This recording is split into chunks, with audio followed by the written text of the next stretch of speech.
Pangolins and elephants are at risk of becoming extinct as a result of billions of dollars demand in the scales and tusks of the animals. Sadly, Nigeria has become a major smuggling transit hub for illegal trade of these endangered wildlife species.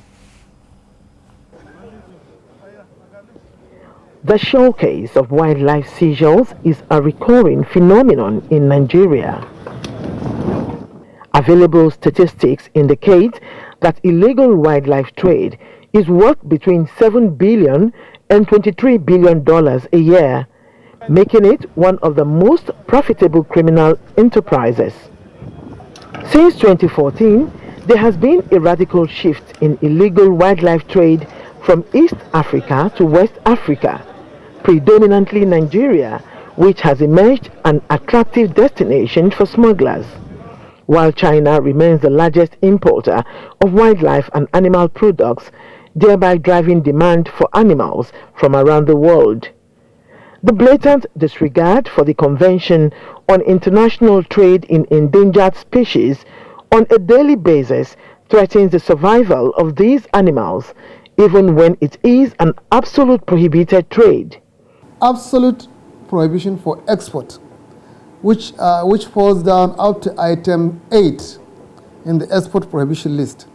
And item 7 in the list correctly classify it under wildlife and animal endangered species, which include crocodile, animal tusks, and all of the wildlife animals. The constant seizures by government security agencies has not necessarily had the most impact in combating the illegal trade, as some are smuggled out undetected. When state government agencies who are in charge of forestry live up to their expectation, this one will not happen. But at our level, anyone that comes out for export will pick it. The concern is that for as long as wildlife depletion continues across the globe, the environment's biodiversity will continue to be threatened.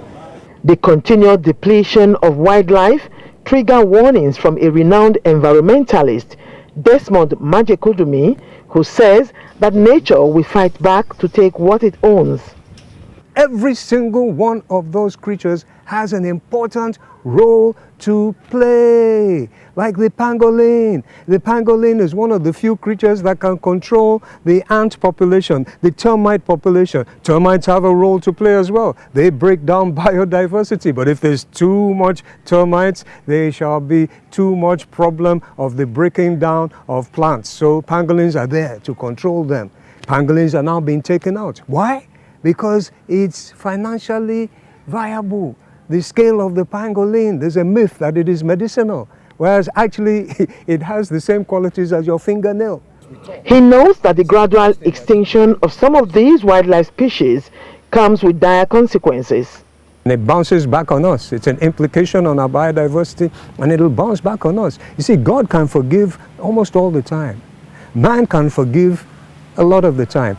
Nature does not have the capacity to forgive. Nature gives whatever you give her.